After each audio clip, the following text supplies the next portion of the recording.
887 orang yang sekarat. Yi Feng membawa keranjang ikan dan berjalan santai menuju titik pertemuan. Saat saya berjalan, tangan saya terasa sedikit sakit. Saya berpindah tangan dan mereka masih terasa sedikit sakit setelah berjalan beberapa saat. Ayo, kita berbuat baik. Yi Feng mengambil keranjang ikan dan menuangkan semua ikan di dalamnya, hanya menyisakan 2. Keranjang ikan itu kosong, dan saya merasa jauh lebih ringan membawanya. Tidak lama kemudian, Yi Feng tiba di titik pertemuan. Di sana, Piao Miaohong dan Luo Chen sudah menunggu di sana lebih awal. Pak, Piao Miaohong membungkuk. Oh, Anda juga angkatan udara. Yi Feng menatap kedua orang itu yang tidak terlihat apa-apa dan berkata dengan bibir melengkung. Tuan, Anda bercanda. Saya datang ke sini hanya untuk mencoba peruntungan, dan waktunya hanya setengah bulan, jadi saya tidak punya harapan. Piao Miaohong berkata sambil tersenyum. Kalau begitu, kalian benar-benar sabar. Yi Feng memutar matanya. Kalau saja dia memancing selama setengah bulan tanpa apa-apa, danau yang ditunjuk pasti sudah meledak, tetapi dia masih sanggup mempertahankan sikap berpikir seperti itu. Dia sangat mengaguminya. Tanah. Meskipun kelihatannya ikan itu tidak bagus, aku akan tetap memberikannya kepadamu. Setidaknya kamu bisa mencicipinya. Yi Feng mengulurkan keranjang ikan di tangannya dan berkata dengan ringan. Tuan, apakah Anda sudah menangkap ikan? Dan 2. Piao Miaohong menatap Yi Feng dengan heran. Dia tidak pernah menyangka Yi Feng akan memperoleh tangkapan sebanyak itu hanya dalam waktu setengah bulan. Apa salahnya menangkap 2 ikan? Yi Feng memutar matanya dan berkata dengan tidak senang, saya telah memakan beberapa keranjang ikan dalam setengah bulan terakhir. Masih ada 1 keranjang ketika saya pergi tadi, tetapi saya pikir itu terlalu berat, jadi saya membuangnya. Piao Miaohong dan orang lainnya saling berpandangan dengan heran. Anda makan beberapa keranjang dan membuang beberapa keranjang. Apakah Anda mendengarkan apa yang dikatakan orang lain? Luo Chen bahkan berpikir bahwa Yi Feng sedang membual. Bahkan Piao Miaohong yang berdiri di sana agak skeptis. Ikan di Danau Yun tidak mudah ditangkap. Masing-masing dari mereka adalah ikan spiritual. Untuk dapat menangkap mereka, sama sekali tidak bergantung pada kekuatan, melainkan pada keberuntungan, kesempatan, serta waktu, tempat, dan orang yang tepat. Namun, suara cipratan air yang berasal dari danau membuat keduanya tercengang. Setelah Yi Feng meletakkan keranjang ikan di tanah, dia dengan hati-hati berjongkok di tepi pantai untuk mencuci tangannya. Diiringi percikan air, Yi Feng yang sedang mencuci tangannya berhasil menangkap seekor ikan dan memegangnya erat-erat di tangannya. Lihat, ini hanya seekor ikan. Ikan itu diantar ke tanganmu tepat saat kamu mencuci tangan. Ini bukan masalah besar. Yi Feng tertawa dan berkata bercanda. Ia pun heran, mengapa ikan itu begitu bodoh hingga berenang langsung ke tangannya. Namun, dia baru saja makan terlalu banyak ikan, dan melihat ikan membuatnya merasa mual, jadi dia melepaskan ikan bodoh itu. Tetapi kata-kata Yi Feng yang tidak disengaja membuat wajah Piao Miaohong dan Luo Chen berkedut terus-menerus. Bahkan jika itu adalah ikan biasa atau danau biasa, akan jarang terjadi situasi seperti itu, apalagi Danau Yun. Yang lain bahkan tidak dapat menangkap seekor ikan pun, tetapi Anda dapat dengan mudah menangkap 1 ikan hanya dengan mencuci tangan.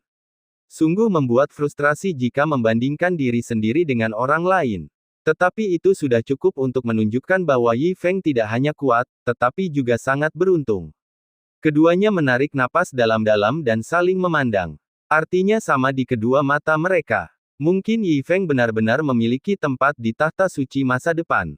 Apa yang kalian berdua lakukan di sana? Ambil ikannya. Setelah mencuci tangannya, Yi Feng berjalan ke arah mereka berdua lagi, menatap keranjang ikan yang masih di tanah, dan tidak bisa menahan diri untuk berkata.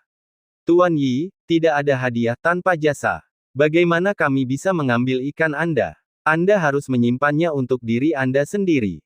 Piao Miaohong menolak. Bukannya dia tidak menginginkan ikan itu, tetapi apapun yang dihasilkan oleh Danau Yunhu bukanlah ikan biasa, jadi dia tidak punya keberanian untuk menerimanya.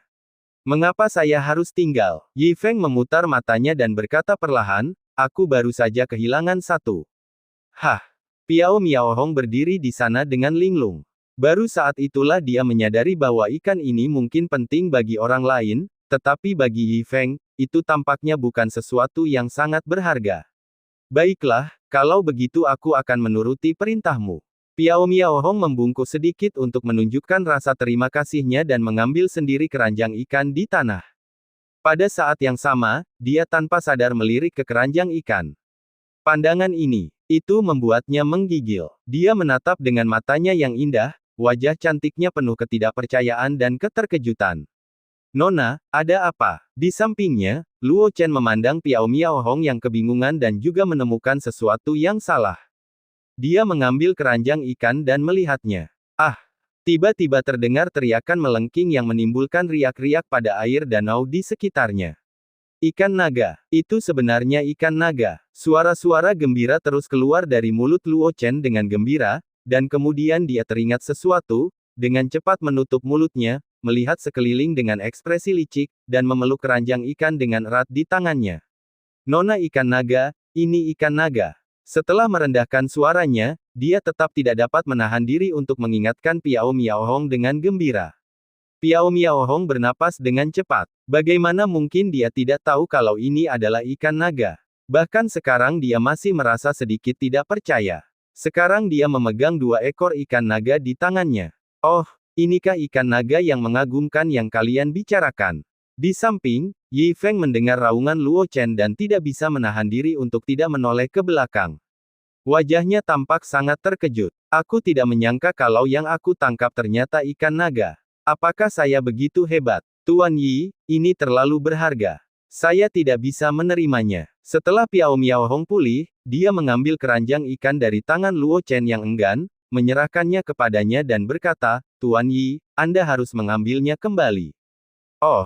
Yi Feng menatap keranjang ikan dan menggaruk hidungnya. Meskipun dia mendengar bahwa ikan naga ini cukup mengagumkan dan dapat membantu meningkatkan kultivasi seseorang, Yi Feng berpikir dia tidak membutuhkannya.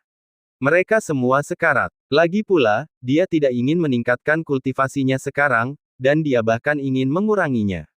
Tidak ada apa-apanya, aku akan memberikannya padamu. Yi Feng melambaikan tangannya dan berkata dengan murah hati. Tuan Yi, bagaimana saya bisa membalas budi Anda atas barang yang sangat berharga ini? Piao Miao Hong berkata dengan gugup. Tidak perlu melaporkannya, bantu saja aku menemukan cara agar aku bisa mati dengan cepat. Yi Feng berkata dengan acuh tak acuh. Melihat sikap tangguh Yi Feng, Piao Miao Hong mengangguk dan menerima kedua ikan naga itu dengan penuh rasa terima kasih. Namun, di samping kegembiraan, ada juga kerumitan yang tidak dapat disembunyikan di wajah cantiknya.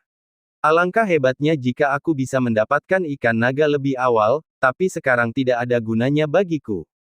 Piao Miao Hong bergumam sambil menundukkan kepala, lalu menyerahkan keranjang ikan itu kepada Luo Chen, jaga baik-baik ikan naga itu dan kembalikan ke Jian Gu nanti. Nona, apakah ikan naga benar-benar tidak berguna bagi Anda? Luo Chen bertanya dengan cemas, matanya tiba-tiba memerah. Ya, Piao Miao Hong mengangguk, wajahnya penuh dengan kepahitan. Hah, apa kabar kalian? Yi Feng menatap Luo Chen yang matanya tiba-tiba memerah dan tidak dapat menahan diri untuk bertanya, bukankah kamu seharusnya senang dengan ikan yang luar biasa seperti itu? Mengapa kamu tiba-tiba begitu tertekan? Sayang, melihat Yi Feng menanyakan hal ini, Piao Miao Hong menghela napas, Tuan Yi, sejujurnya, saya sebenarnya sedang sekarat. Tentu saja, Tuan Yi memberiku ikan naga dan bersedia melindungiku. Di waktu terakhirku, aku akan berusaha sekuat tenaga untuk membantumu mewujudkan keinginanmu. Bab 887 Tempat Ajaib. Orang yang sekarat, ada apa denganmu? Yi Feng mengerutkan kening dan bertanya tergesa-gesa. Aku orang yang terkena kutukan. Piao Miao Hong berkata sambil tersenyum kecut, lalu menceritakan semuanya secara rinci. Ternyata 100.000 tahun yang lalu, setelah leluhur Piao Miao Hong mendirikan lembah pedang, ia masuk ke daerah terlarang. Setelah keluar, dia mendapati dirinya dikutuk oleh sejenis kutukan, dan kutukan ini akan menurun ke garis keturunannya. Ia akan dilahirkan dengannya, melewati 3 tahap, dan akhirnya meledak dan mati.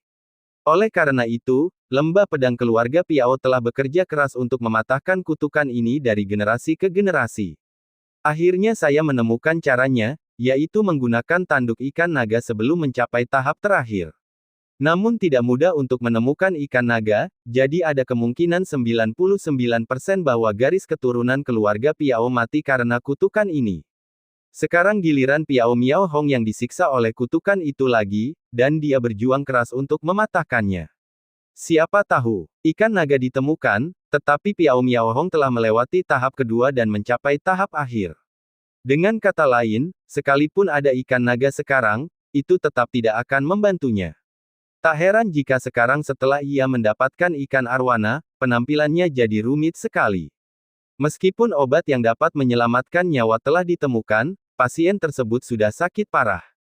Tidak apa-apa, kami di Lembah Jian telah terbiasa dengannya selama 100.000 tahun. Piao Miao Hong tersenyum pura-pura dan berkata, dan kutukan ini tidak sepenuhnya buruk. Setidaknya sejak kutukan itu muncul, kecepatan kultivasi garis keturunan Lembah Jianku jauh melampaui orang biasa. Meskipun umur kita pendek, Lembah Jian masih bisa berdiri tegak di langit. Dia berpura-pura acuh tak acuh. Jelas dia tidak ingin menunjukkan kelemahannya di depan orang lain. Namun keengganan dalam hatinya membuatnya kelelahan secara mental dan fisik, terutama Yi Feng di depannya, yang membuatnya merasakan banyak emosi. Ada orang yang ingin hidup, tetapi mereka tidak dapat bertahan hidup meskipun mereka mencoba yang terbaik. Ada orang yang ingin mati, tetapi tidak bisa. Jangan khawatir, kamu pasti akan selamat. Yi Feng tersenyum dan memberi semangat setelah mendengar pengalaman tragis Piao Miao Hong. Tuan Yi, tidak perlu menghiburku. Aku sudah menerima takdirku. Ini bukan masalah besar. Piao Miao Hong memaksakan senyum. Kenapa harus pasrah? Kamu tidak boleh menyerah. Kamu akan baik-baik saja. Mulutku diberkati. Percayalah, aku bilang kamu tidak akan mati, kamu tidak akan mati. Yi Feng mengepalkan tangannya dan menghiburnya. Karena dia tidak tahu bagaimana menghadapi hal semacam ini, dia hanya bisa menghiburnya dengan cara ini. Terima kasih banyak, Tuan Yi. Piao Miao Hong menutup mulutnya dan tersenyum. Dia tidak menyangka kalau orang di depannya ternyata cukup imut. Tetapi dia juga dapat mendengar bahwa Yi Feng sedang menghiburnya. Tidak apa-apa, bagaimana itu bisa baik-baik saja? Nenek moyangnya tidak pernah mampu lepas dari kutukan ini, jadi mengapa ia harus mampu lepas darinya sekarang? Tuan Yi, tidak ada waktu yang terbuang. Ayo kita berangkat ke alam surgawi sekarang juga. Piao Miao Hong berkata lembut, aku akan merasa tenang jika kamu memenuhi keinginanmu lebih cepat. Tetapi kau, Yi Feng mengerutkan kening. Dia tidak tega membiarkan gadis ini menghabiskan saat-saat terakhirnya bersamanya untuk mencari kematian. Saya telah memperoleh 2 ekor ikan naga dari Anda, Tuan. Saya tidak punya cara untuk membalas budi Anda. Permintaan terakhir saya adalah membantu Anda memenuhi keinginan Anda. Piao Miao Hong berkata dengan serius, jika aku tidak dapat memenuhi keinginanmu, aku akan mati dengan mata terbuka. Yi Feng membuka mulutnya, tetapi akhirnya mengangguk dan setuju. Lalu bagaimana kita sampai ke sana? Yi Feng bertanya. Piao Miao Hong tersenyum dan berkata, saya khawatir Anda tidak tahu, Tuan, bahwa sekarang setelah seorang suci lahir, susunan teleportasi antara alam surga dan 9 alam telah dibuka. Tentu saja, melihat situasi saat ini, mungkin bukan hanya alam surga. Mungkin ada beberapa susunan teleportasi di alam lain dan 9 alam, tetapi kita tidak tahu di mana mereka berada. Singkatnya, 9 alam saat ini adalah pusaran. Apakah orang suci itu benar-benar sehebat itu? Yi Feng tidak dapat menahan diri untuk bertanya. Tentu saja, Piao Miao Hong tidak berkomentar. Saat dia membicarakan kata, Santo, matanya penuh dengan rasa hormat. Tetapi bagaimana Anda tahu siapa orang suci itu? Yi Feng bertanya. Ketika saatnya tiba, petunjuknya akan terungkap. Piao Miao Hong menjelaskan. Misalnya, Yi Feng Ning bertanya. Setelah ragu sejenak, Piao Miao Hong menjawab, itu tergantung pada orang suci di 9 alam, orang suci macam apa dia.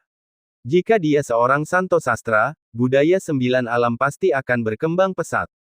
Jika dia adalah orang suci ilmu pedang 9 alam akan diberkati oleh surga, dan semua praktisi pedang akan mendapat manfaat besar. Singkatnya, orang suci yang berbeda akan menimbulkan reaksi yang berbeda. Saat itu, dengan sedikit tebakan, kita akan tahu orang suci macam apa yang sedang bangkit kali ini. Jadi begitu, Yi Feng mengangguk dan memiliki pemahaman umum tentang orang suci ini. Namun dia tidak ambil pusing dan hanya memikirkan kematian. Apakah ada perbedaan antara alam surga dan 9 alam? Yi Feng bertanya sambil bergegas ke susunan teleportasi. Tentu saja ada beberapa perbedaan, terutama beberapa hal yang seharusnya sangat menarik bagi Anda, Tuan. Piao Miaohong membalas. Apalagi, Yi Feng seperti bayi yang penasaran. Ada sesuatu yang dapat memberi setiap orang kesempatan ekstra untuk naik ke atas. Bahkan dapat memungkinkan beberapa orang yang awalnya tidak memiliki kesempatan untuk menikmati perawatan yang bukan hak mereka. Pada titik ini, Piao Miaohong berhenti sejenak, lalu melanjutkan, bahkan jika kamu adalah murid sekte luar, kamu mungkin diperlakukan sebagai orang yang unggul di sana. Oh, apakah ada tempat ajaib seperti itu? Rasa ingin tahu Yi Feng segera muncul, dan dia buru-buru bertanya, tempat macam apa yang begitu ajaib? Hal ini tidak dapat dijelaskan dengan beberapa kata. Saat Anda sampai di sana dan mengajak saya mengalaminya, Anda akan tahu. Piao Miaohong tersenyum cerah, dan melanjutkan, selain itu, bahaya alam surgawi tidak sebanding dengan 9 alam. Hukum di sana jauh lebih kejam daripada hukum di 9 alam. Begitukah? Yi Feng mengangkat sudut mulutnya, dan dia menjadi sedikit penasaran dengan alam surgawi ini. Bab 893 Cinta Terkutuk ini.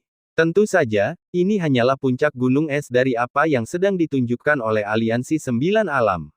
Lihatlah jalan itu sekarang, sambil berkata demikian, Xiong Tian membuka jendela, dan jalan besar itu pun terlihat jelas.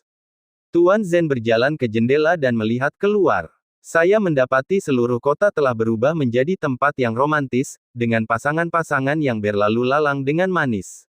Selain pria dan wanita biasa, bahkan ada banyak orang seperti Wenji dan Fang Yu. Tentu saja, ada juga kultivator wanita yang berpasangan dengan kultivator wanita. Melihat pemandangan ini, rahang Zhen Lao ternganga. Apa yang sebenarnya terjadi? Zhen Lao benar-benar bingung. Meskipun banyak pasangan Tao yang berlatih kultivasi ganda, pasangan Tao ini berlatih keterampilan semacam ini. Mereka yang berlatih keterampilan normal jarang berfokus pada cinta. Meskipun ada beberapa praktisi dengan jiwa yang cocok yang berkumpul, mereka tetap saja merupakan minoritas. Wajar saja melihat satu atau dua pasangan bersama-sama, tetapi sekarang mereka ada di mana-mana di jalan. Aneh sekali. Masalah ini tidak biasa. Kita harus mencari tahu apa yang melatar belakanginya. Tetua Zhen berkata dengan wajah serius. Ini sungguh tidak biasa. Markas besar aliansi 9 alam telah menjadi sangat kacau dan dipenuhi bau busuk cinta. Ini sama sekali tidak boleh terus berlanjut seperti ini. Xiong Tian berkata dengan sungguh-sungguh, Tuan Zhen, harap tenang. Saya akan menyelidiki masalah ini secara menyeluruh.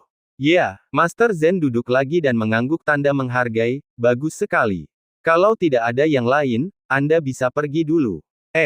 Xiong Tian tidak punya niat untuk pergi. Dia menyentuh hidungnya dengan canggung dan berkata dengan ragu-ragu, Tuan Zhen, sebenarnya, ada sesuatu yang pribadi yang ingin saya sampaikan kepada Anda.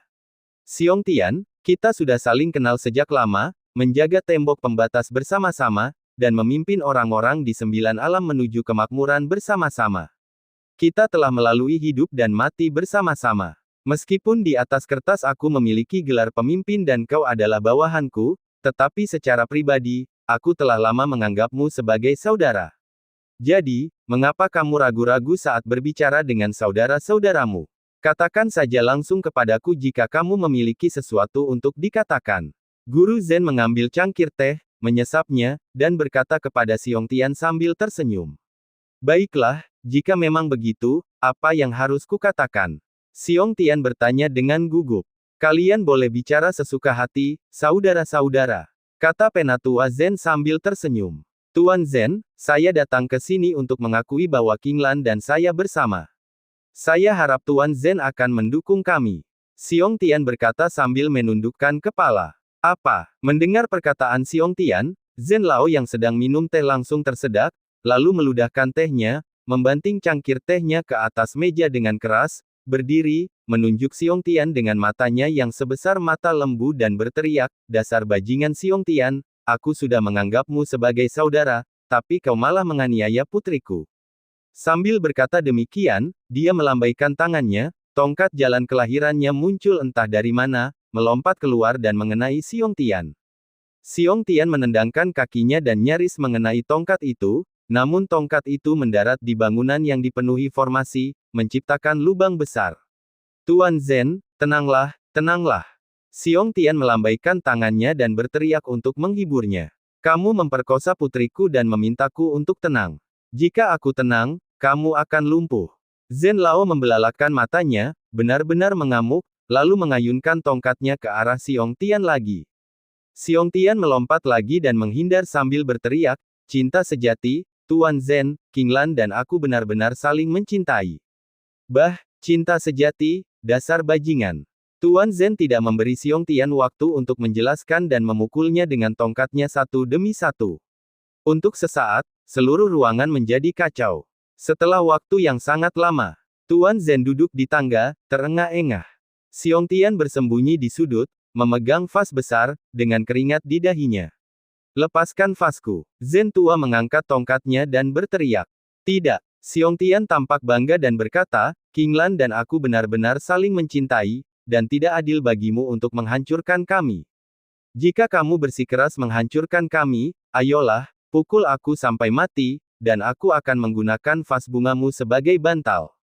Kau bajingan. Pak Tua Zhen mengangkat tongkatnya dan mengumpat dengan kejam, sambil terbatuk-batuk dengan marah, kalau bukan karena vasku, aku pasti sudah membunuhmu dengan satu telapak tangan. Katakan padaku, kapan itu terjadi? Tanyanya lagi. 3 bulan. Xiong Tian menjawab dengan jujur. 3 bulan. Pak Tua Zhen melotot dan berteriak, kau benar-benar jago, kau sangat tertutup. Kau sudah mempermainkan putriku selama 3 bulan dan kau baru memberitahuku sekarang. Hehe, aku hanya takut kamu marah. Xiong Tian berkata sambil tersenyum sambil memegang vas. Kamu juga tahu kalau aku akan marah. Zhen Lao berteriak kesal, mengapa kamu tidak segera membantuku berdiri? Oke, melihat Zhen Lao menyerah, Xiong Tian berlari dengan gembira dan membantu Zhen Lao berdiri. Setelah Guru Zhen duduk, Xiong Tian dengan rajin membuat secangkir teh lagi untuknya. Tuan Zhen meminum tehnya dengan enggan. Setelah sekian lama, dia berkata dengan wajah serius, aku hanya akan mengatakan satu hal kepadamu. Jika Qinglan menderita sedikit saja, aku akan mencabik-cabikmu. Hehe, jangan khawatir, Tuan Zhen. Aku bersumpah demi Tuhan bahwa aku akan memperlakukan Qinglan dengan baik dan tidak akan membiarkannya menderita. Xiong Tian mengangkat jarinya dan berkata sambil menyeringai. Keluar dari sini sekarang. Kamu mengganggu pemandangan. Pak Tua Zhen melirik Xiong Tian dan melambaikan tangannya dengan tidak sabar. Baiklah, silakan lanjutkan pekerjaanmu. Aku tidak akan mengganggumu lagi. Xiong Tian berkata dengan ekspresi puas di wajahnya, dan kemudian dengan cepat mundur. Setelah Xiong Tian pergi, Zhen Lao yang duduk sendirian di atas, menatap ruangan kosong dan tak dapat menahan diri untuk tidak menghela nafas. Bau asam yang menyebalkan ini membuatku sentimental. Jantung yang beriak dan berdebar kencang ini. Dia memutar cincin penyimpanan di tangannya dan mengeluarkan sapu tangan merah. Dia memperhatikannya dengan saksama, lalu mengangkat sapu tangan itu ke hidungnya dan mengendusnya dengan lembut, dengan wajah sedih, seolah-olah dia sedang mengenang masa lalu, kembali ke waktu yang sangat lama berselang. Qinglan telah menemukan suami idamannya sekarang, dan sebagai ayahnya, aku akhirnya merasa lega. Tapi putriku tidak perlu khawatir, tapi aku juga menderita. Sejak kau pergi, aku membesarkan Qinglan seorang diri. Demi kebahagiaan Qinglan, aku menolak begitu banyak godaan dan menanggung begitu banyak malam yang hampa dan sepi sendirian. Sekarang, akhirnya ada orang yang membuatku bisa mendapatkan kembali diriku dan membangkitkan kembali masa mudaku. Aku juga ingin mengejar cinta lagi. Namanya Mie Jue. Meskipun dia sudah tua sekarang, kamu bisa melihat bahwa dia secantik kamu ketika dia masih muda. Kalau dipikir-pikir, kepribadiannya sedikit mirip denganmu. Saat dia berbicara, lelaki tua itu menangis dan menggenggam sapu tangannya erat-erat. Sebelum kau meninggal, kau memintaku untuk mencari yang lain. Aku selalu enggan dan tidak bisa melupakannya. Namun sekarang, aku berencana untuk mendengarkanmu dan bersikap berani untuk sekali ini. Kamu harus memberkatiku. Sambil berkata demikian, dia dengan hikmat menyingkirkan sapu tangannya, matanya bersinar terang, dan perlahan berdiri. Saat ini, postur tubuhnya tidak lagi seperti orang tua, tetapi seperti jenderal yang siap berperang, dengan wajah berseri-seri kemenangan. Dia mengulurkan kedua telapak tangannya yang lurus, mulai dari kedua sisi pipinya dan menyentuh pelipisnya. Lalu dia menggelengkan kepalanya, lalu dari mulutnya muncullah setangkai mawar merah, yang digigitnya erat-erat. Dia mengambilnya dan mengendusnya. Ah, cinta sialan ini, sungguh diinginkan. Kepunahan, aku datang. Hembusan angin bertiup melalui jendela, hanya menyisakan jendela yang tidak tertutup dan terus mengepak, dan orang itu sudah tidak ada di dalam ruangan. Bab 886 Kehidupan Virtual dalam Sekejap Mata. Setengah bulan berlalu. Selama setengah bulan terakhir, perubahan luar biasa telah terjadi di Aliansi Sembilan Alam. Tingkat kultivasi semua sahabat Tao yang penuh kasih sayang dan setia meningkat dengan cepat. Misalnya, Zhen Lao dan Xiong Tian, yang telah berhasil saling mendekati, bahkan memasuki cermin Dao.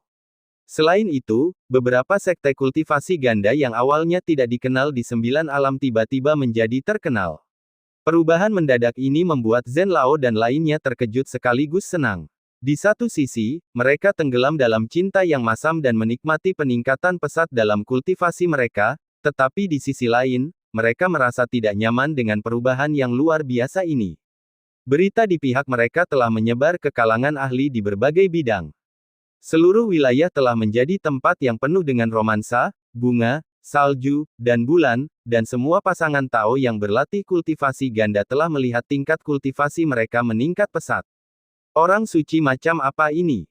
Ini tampaknya agak aneh. Ya, kukira dia adalah seorang suci seperti Santo Sastra, Santo Pedang, atau Santo Pisau, tapi aku tidak menyangka.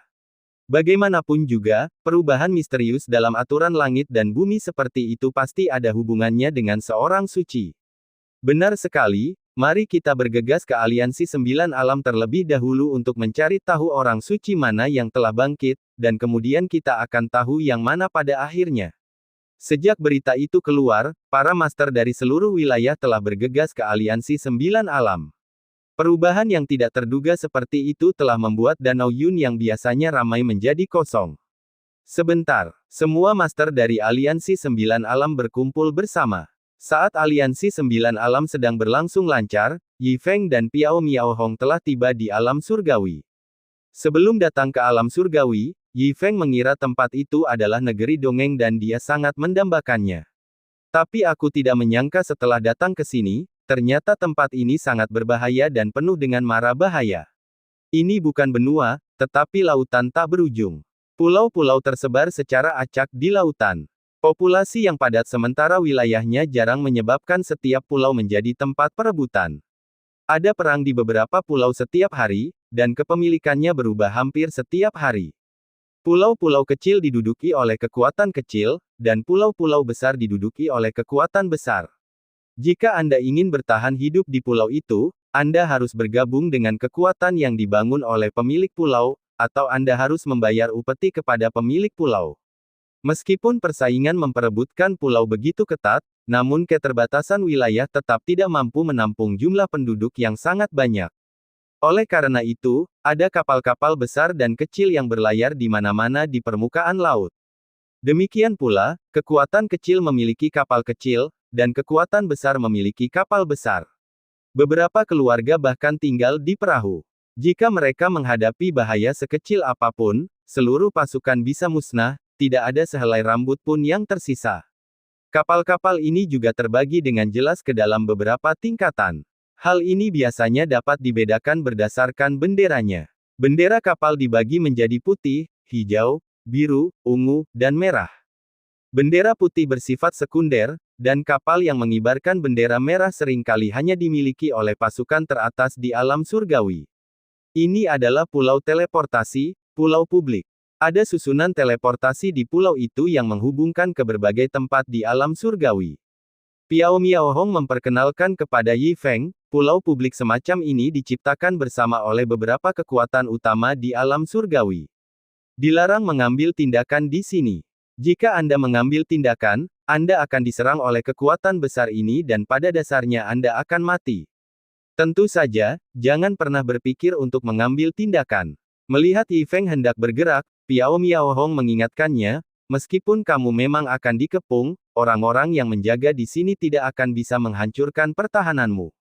Tapi, kau selalu bisa menarik kekuatan di belakang mereka untuk mengepungku, kan? Yi Feng bertanya. Kamu terlalu banyak berpikir. Piao Miaohong tersenyum dan berkata, apakah menurutmu kekuatan besar akan bertarung sampai mati dengan orang kuat sepertimu hanya untuk kekuasaan kecil? Singkatnya, aturan-aturan ini ditujukan untuk yang lemah. Tidak ada aturan untuk yang benar-benar kuat. Bahkan tidak diragukan lagi, jika kalian bertarung di sini dan menunjukkan kekuatan kalian, kekuatan besar tidak hanya tidak akan menyerang kalian, tetapi mungkin juga akan mencoba segala cara untuk merekrut kalian. Oke, dia mengangguk canggung dan diam-diam meletakkan pedang sepanjang 40 meter di tangannya. Selain berteleportasi, orang-orang yang datang ke pulau teleportasi sebagian besar datang ke sini untuk berbisnis. Piao Miaohong terus memperkenalkan kepada Yi Feng, karena teleportasi membutuhkan biaya yang tinggi, orang biasa tidak mampu membelinya, dan mereka yang memenuhi syarat untuk teleportasi akan membawa kembali beberapa barang bagus dari daerah lain setiap kali mereka teleportasi kembali. Seiring berjalannya waktu, pulau teleportasi telah menjadi salah satu pasar terbesar di Tianyu. Ada berbagai rumah lelang besar, berbagai klub perdagangan, dan berbagai pasar gelap bawah tanah di sini. Selain kekuatan besar dan kecil di Tianyu, ada juga paviliun Linglong yang paling penting. Tepatnya, paviliun Linglong berada di atas semua kekuatan utama, karena tidak hanya Tianyu yang memiliki industrinya, tetapi semua wilayah utama di seluruh Yunxing memiliki industrinya. Dan hal-hal yang membuat Tianyu dan bahkan seluruh Yunxing gila juga berasal dari tangan paviliun Linglong. Apakah itu tempat ajaib yang kamu sebutkan saat kamu datang? Yi Feng bertanya sambil menoleh. Tepatnya, itu bukan suatu tempat, tetapi ruang virtual yang dibangun dengan cara supernatural. Dan nama ruang ini disebut kehidupan virtual. Kehidupan virtual. Mata Yi Feng tiba-tiba membelalak. Dia kenal dengan nama ini. Dalam kehidupan sebelumnya, ada permainan yang disebut virtual life. Sangat mudah untuk memasuki dunia virtual. Anda hanya perlu menghabiskan sejumlah kristal peri di paviliun Linglong untuk membuat karakter Anda sendiri, lalu Anda dapat menggunakan karakter Anda untuk melambung tinggi di dunia virtual. Dalam kehidupan virtual, setiap orang dapat berbicara dengan bebas, berdagang dengan bebas, dan bertarung dengan bebas. Dan setelah kamu meninggal di dalamnya, semua arsip materimu akan hilang, yang sama saja dengan mengatakan bahwa tidak ada karakter sepertimu di kehidupan virtual. Jika kamu ingin terus melambung di dunia, kamu dapat pergi ke paviliun Linglong dan menghabiskan uang untuk membuat karakter lagi, tetapi kamu harus memulai dari awal lagi. Oleh karena itu, orang-orang yang berhasil dalam kehidupan virtual, bisa jadi hanya sosok kecil di dunia nyata, namun bisa jadi orang yang hebat di dunia nyata. Oh ya, dalam kehidupan virtual, Anda bisa berhubungan dengan orang-orang dari seluruh Yunxing. Namun, kamu juga harus berhati-hati agar tidak tertipu. Mungkin saja pasangan Tao kultivasi gandamu yang terlihat mungil dan imut serta memiliki kekuatan besar dalam kehidupan virtualmu adalah pria besar dalam kenyataan. Tentu saja, ada juga banyak orang yang beruntung. Mereka mengandalkan kehidupan virtual untuk menemukan belahan jiwa mereka dan mewujudkannya dalam kehidupan nyata. Kamu mungkin belum pernah mendengar fenomena ini. Itu disebut berlari secara langsung. Piao Miaohong memperkenalkannya kepada Yi Feng secara rinci. Tetapi Yi Feng menjadi semakin takut saat dia mendengarkannya. Ini hanya permainan, bukan? Bukankah dunia yang disebut ini hanyalah dunia maya? Dan Anda pria yang besar, apakah Anda akan bertemu dengannya secara langsung? Dia terbiasa dengan hal itu. Bahkan bisa dikatakan matangnya luar biasa matangnya. Brengsek, mungkinkah orang yang menciptakan kehidupan virtual ini adalah penduduk bumi? Bab 894 Warisan Kematian. Jangan meremehkan kehidupan virtual ini. Kehidupan lain ini hampir membuat semua orang di Yunxing terpesona, termasuk para petinggi itu. Meskipun virtual, itu adalah sumber spiritual bagi banyak orang. Hal-hal yang tidak dapat diperoleh di dunia nyata dapat diperoleh dalam kehidupan virtual.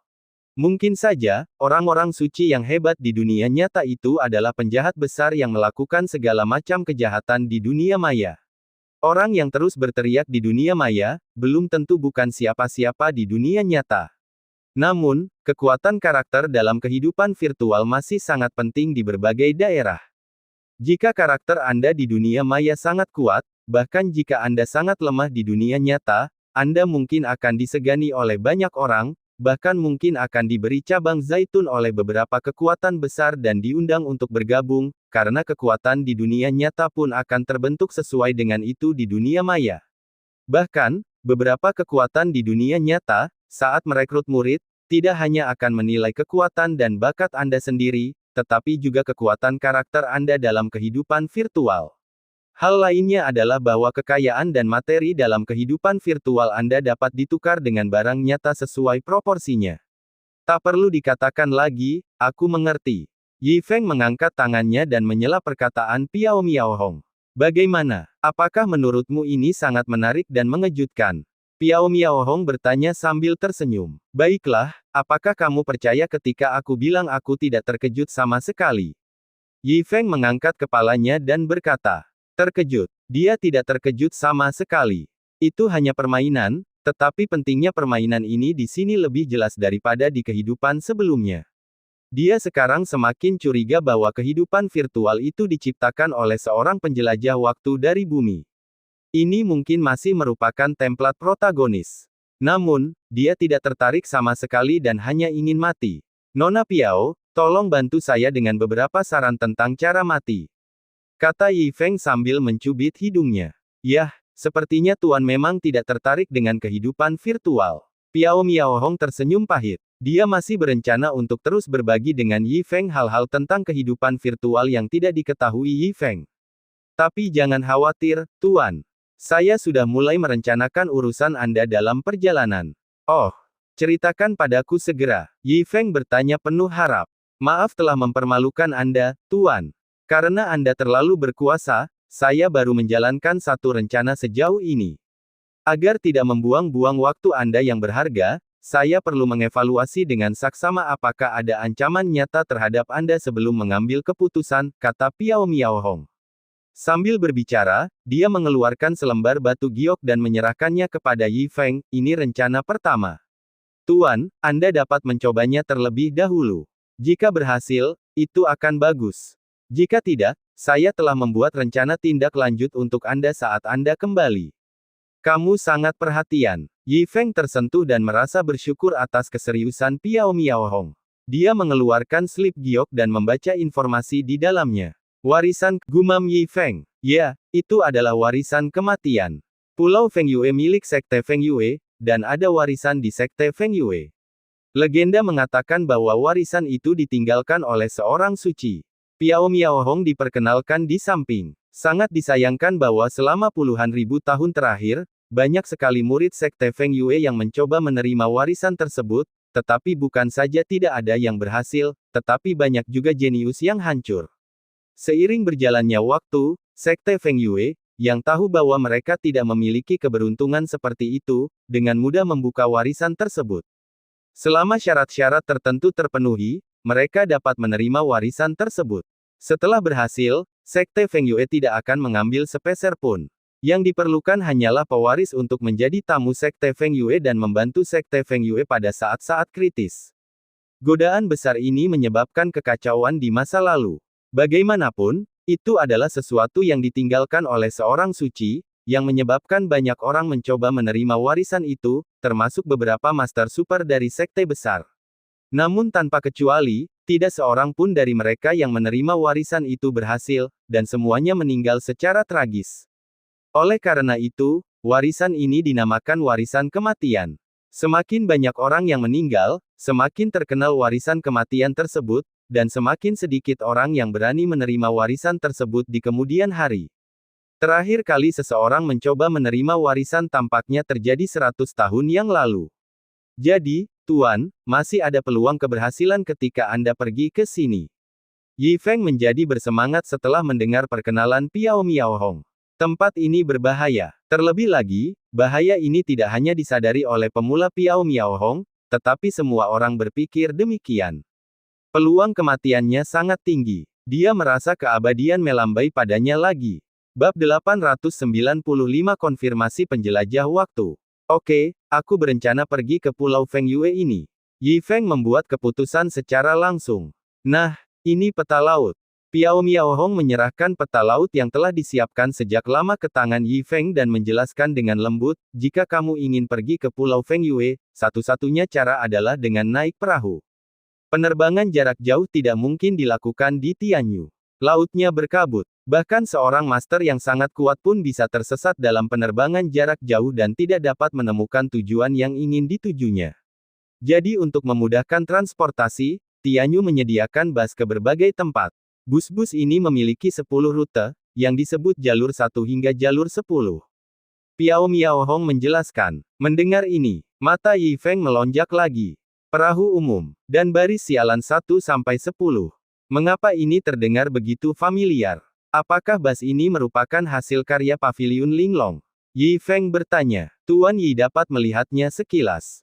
Dia benar-benar pintar. Piao Miaohong tersenyum dan berkata, karena rutenya sangat besar, tidak ada seorang pun di seluruh wilayah langit yang dapat melakukannya kecuali Paviliun Linglong.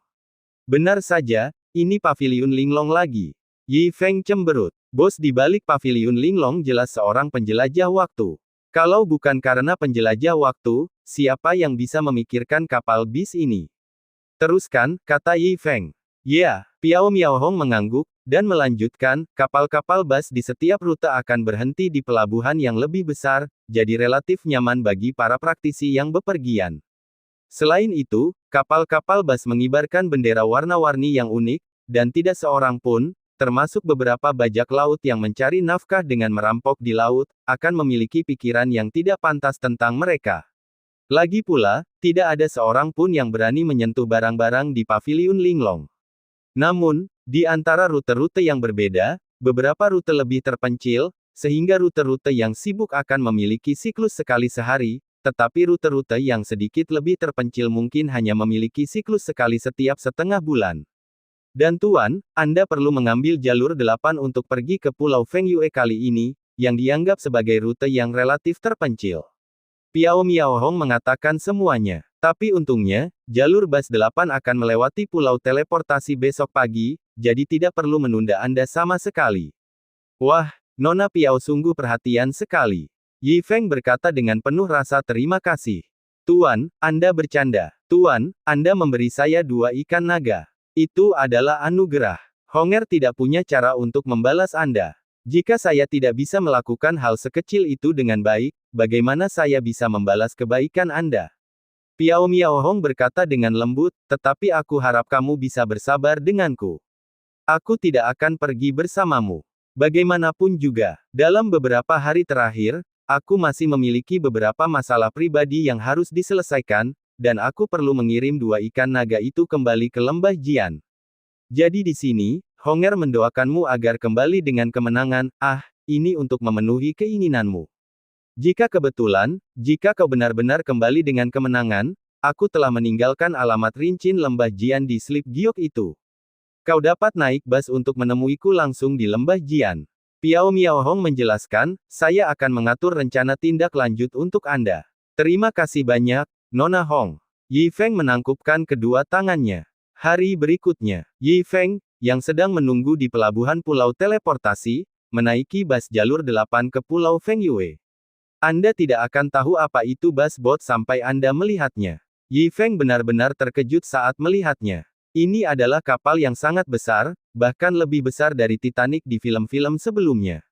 Ada orang-orang dari semua lapisan masyarakat berkumpul di atas perahu.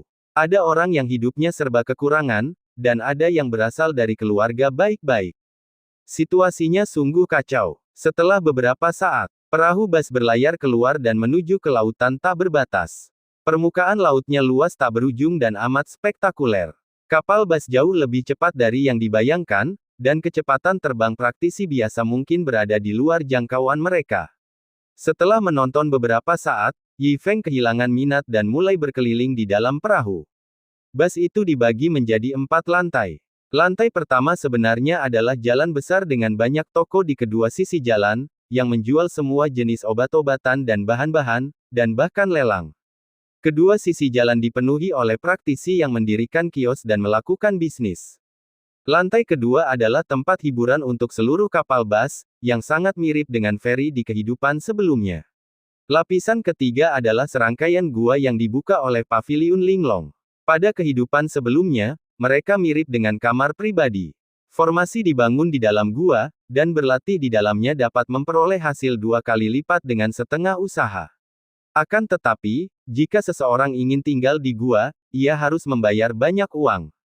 Mereka yang tidak dapat tinggal di dalam gua, hanya dapat bermeditasi dan mengatur pernafasan di tempat jika mereka ingin beristirahat.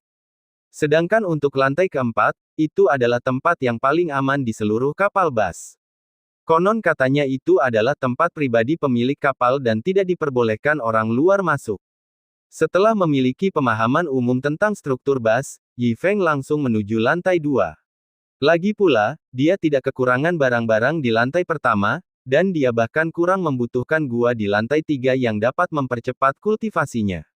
Ya ampun, Yi Feng terkejut saat dia baru saja mencapai lantai 2. Awalnya ia mengira ini adalah semacam tempat hiburan, tetapi ia tidak menyangka ternyata ini adalah tempat bermain tuan tanah dan mahjong.